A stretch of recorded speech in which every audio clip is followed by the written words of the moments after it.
and the saddle to the horse.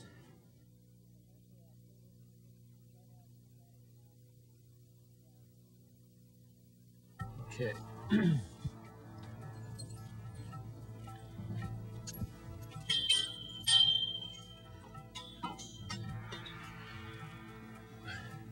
Okay, it only makes sense that if I approach the horse with a smaller pad, it's less frightful to the horse. So that's exactly what I'm going to do.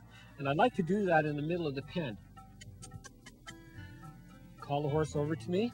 And again, if she wants to smell it, I'll let her smell it. And when she's done smelling it, I'll just go ahead and there she's done.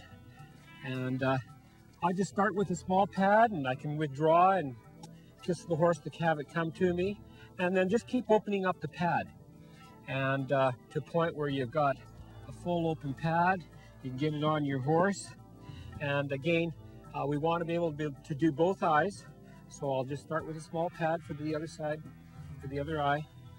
And just let her kind of get used to that and open it up. Great. And throw it across her.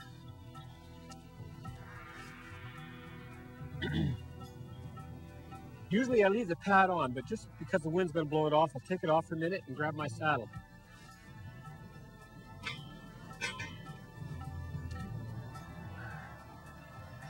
Okay. Now, I'll just stick the saddle here in the middle of the pen.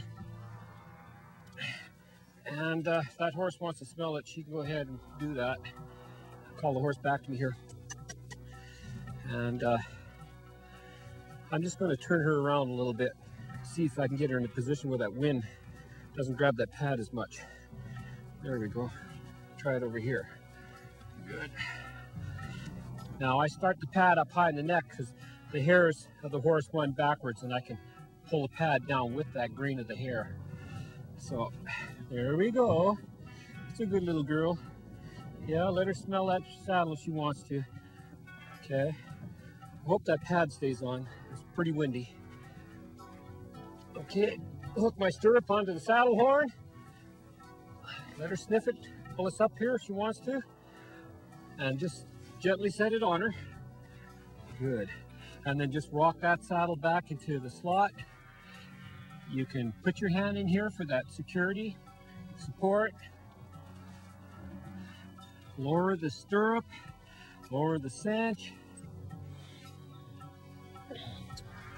Okay, now I'm just going to pat the horse on the girth here where the cinch goes.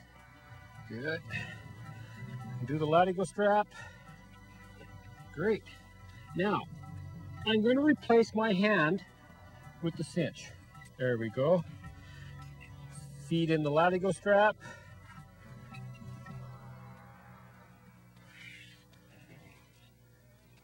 Ooh. Stay with me here, little girl. Okay. I just want to tighten that cinch up. Now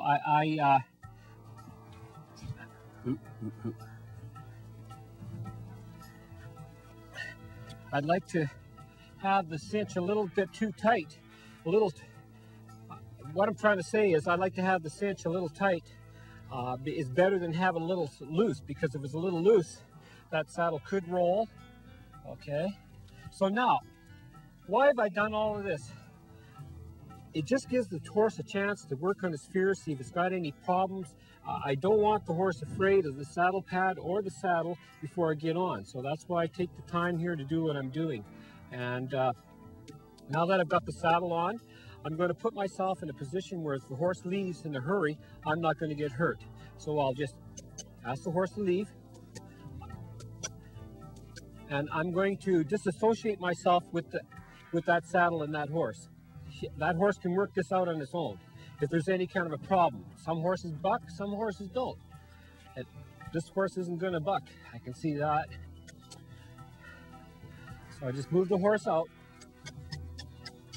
Good. Good. And as I watch the body language here, I'm just watching to see if the horse can lower his head and neck a little bit and get kind of embraced. You see he's got his mouth, or she's got her mouth clamped shut. She's not malting.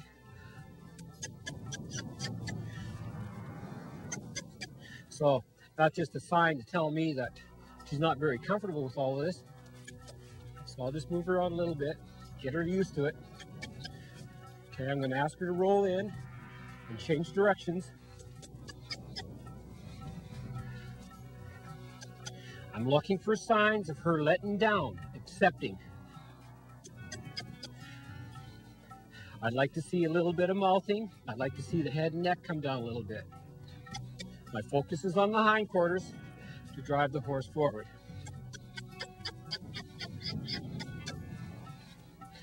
Ask the horse to come in. Come over to me. There's the mouthing. She's starting to mouth now.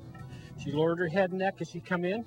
So now I want to raise the fear levels again and get her used to some of these things before I get in the saddle. And as I pop the stirrup, I don't want to slap the horse. I want to pop leather against leather. If I hit the horse with the stirrup, she should leave. I don't want her to leave though. I want her to stay here and deal with these fears. Good. Unbrace the horse. If you feel like she's standing there braced up, just ask her to move, okay? Good. It's very good. Do the same on both sides. Pop that stirrup. So now that I've got the saddle work done, I'm going to start introducing the rope.